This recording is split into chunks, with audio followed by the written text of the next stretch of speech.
A mediados del siglo XX, la península de Corea se convirtió en el escenario de uno de los conflictos más decisivos de la Guerra Fría.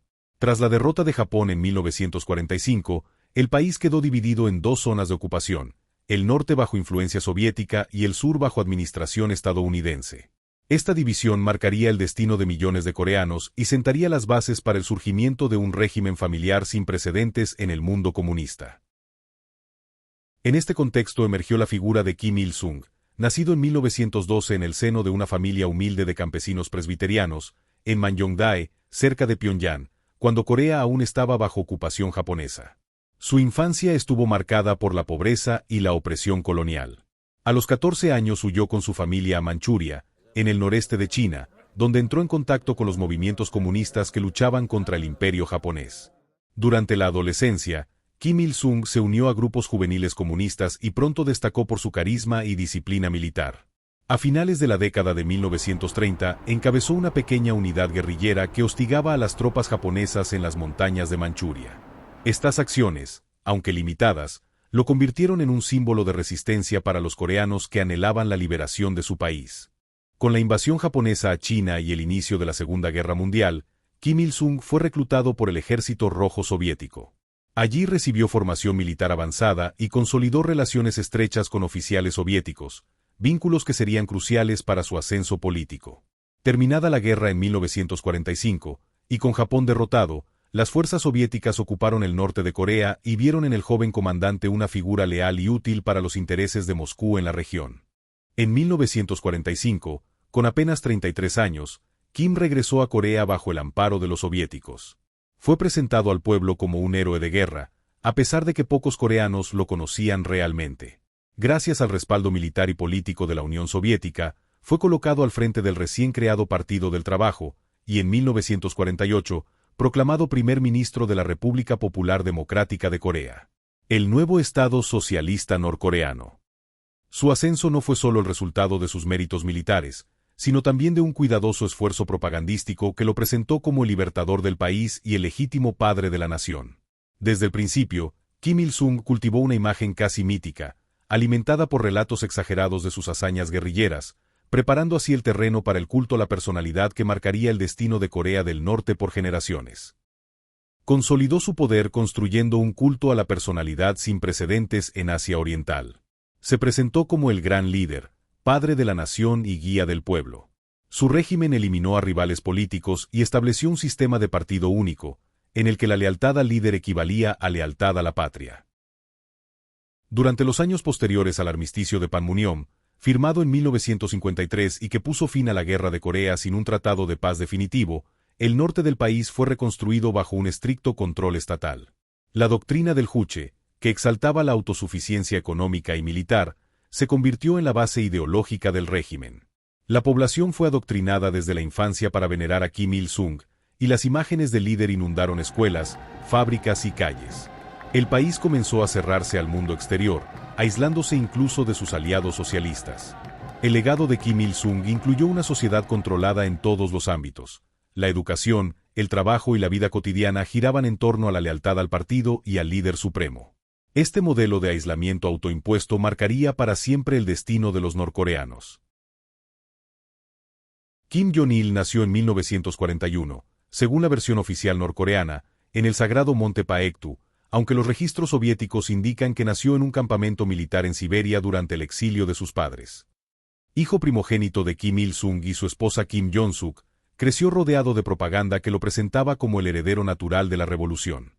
Desde joven mostró inclinación por las artes, especialmente el cine y el teatro, que más tarde utilizaría como herramientas fundamentales para fortalecer la ideología del régimen. A finales de la década de 1970, cuando tenía 29 años, su padre, Kim Il-sung, comenzó a prepararlo discretamente para la sucesión, una decisión inédita en un estado comunista que hasta entonces se regía por el liderazgo colectivo del partido. Kim Jong-il ascendió a posiciones clave en el Partido del Trabajo, controlando departamento de propaganda y agitación, donde perfeccionó el culto a la imagen de su padre y sentó las bases de su propia figura como el querido líder.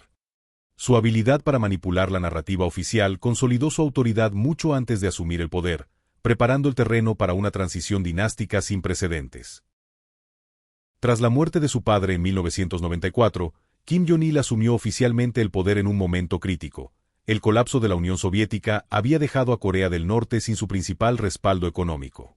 La década de 1990 estuvo marcada por hambrunas devastadoras que costaron la vida a cientos de miles de personas. La escasez de alimentos, la falta de combustible y el deterioro de la infraestructura impactaron profundamente en la vida cotidiana de la población. Aún así, el régimen mantuvo su firmeza militar, intensificando sus programas de misiles, y más tarde, nucleares, como herramienta de supervivencia y negociación frente a la comunidad internacional. La combinación de crisis humanitaria, aislamiento y militarismo definiría la era de Kim Jong-il hasta su muerte. El 17 de diciembre de 2011, Corea del Norte despertó con la noticia de la muerte de Kim Jong-il. La televisión estatal mostró a multitudes llorando en las calles, imágenes que dieron la vuelta al mundo y recordaron el duelo masivo que acompañó la muerte de su padre. El país, sumido en incertidumbre y crisis económica, aguardaba expectante al joven heredero que tomaría el relevo en medio de tensiones militares con sus vecinos y fuertes sanciones internacionales. Con la muerte de Kim Jong-il, el poder pasó a su joven hijo Kim Jong-un, consolidando así la tercera generación de la dinastía. Nacido en 1984, según otras fuentes, en 1983, Kim Jong-un creció lejos del ojo público. Pasó parte de su infancia en Pyongyang, bajo la estricta vigilancia del régimen, y luego fue enviado a estudiar en Suiza bajo una identidad falsa, donde se le describía como un joven reservado, amante del baloncesto y los deportes de motor. Esa etapa en Europa le brindó un breve contacto con el mundo occidental, pero no cambió el destino que su padre le había trazado. Tras completar su educación en Suiza, Kim Jong-un regresó a Corea del Norte alrededor del año 2000, con apenas 16 años. Desde entonces, su vida volvió a quedar envuelta en el hermetismo del régimen, mientras comenzaba su preparación política y militar bajo la mirada atenta de su padre. Fue promovido rápidamente a altos cargos, aunque la población apenas sabía de su existencia. La muerte inesperada de su padre lo convirtió, a los 27 años, en el líder más joven del mundo en ese momento. Muchos analistas internacionales dudaron de su capacidad para mantenerse en el poder frente a generales veteranos y miembros influyentes del partido. Sin embargo, Kim Jong-un demostró una determinación implacable, purgó a figuras de alto rango, incluidos familiares cercanos como su tío Han Son-tak, y ejecutó a altos mandos militares acusados de conspiración, consolidando así su control absoluto. Su mandato también estuvo acompañado de un endurecimiento de las sanciones internacionales y un estancamiento económico que afectó a la vida diaria de la población. A partir de su mandato, impulsó el programa nuclear norcoreano a niveles sin precedentes, desafiando abiertamente a la comunidad internacional. Al mismo tiempo, implementó una política dual conocida como Byung-in, que buscaba desarrollar simultáneamente la economía y el poder militar.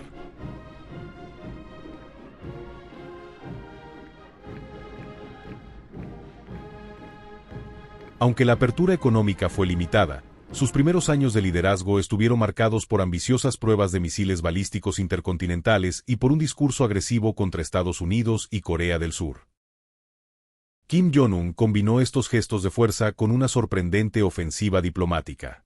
En 2018 se convirtió en el primer líder norcoreano en cruzar la frontera hacia Corea del Sur, y protagonizó reuniones históricas con el presidente surcoreano Moon Jae-in y el entonces presidente estadounidense Donald Trump.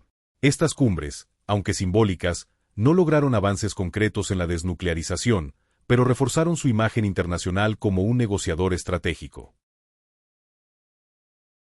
La dinastía Kim ha convertido a Corea del Norte en uno de los regímenes más herméticos y longevos del planeta, donde el poder absoluto, transmitido de padre a hijo, ha moldeado la identidad política, social y militar de toda una nación.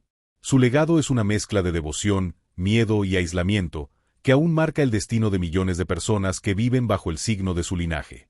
A más de 70 años de su fundación, el régimen se mantiene firme, sostenido por una narrativa de resistencia frente al mundo exterior y por un sistema de control total que ha borrado casi por completo la disidencia. Hoy no existe una fecha para el fin de esta dinastía. Su poder se perpetúa en cada desfile militar y en cada ensayo de misiles que ilumina el cielo sobre el mar de Japón. Las pruebas nucleares se han convertido en la manifestación más visible de su fuerza, una advertencia para sus enemigos y un símbolo de orgullo nacional dentro de sus fronteras. Estas demostraciones mantienen en tensión a la comunidad internacional, mientras el país sigue encerrado en un ciclo de sanciones, aislamiento y propaganda. Kim Jong-un ha consolidado su lugar en la historia de su familia a través del miedo y la exhibición del poder nuclear, pero su futuro, y el de su nación, siguen envueltos en incertidumbre.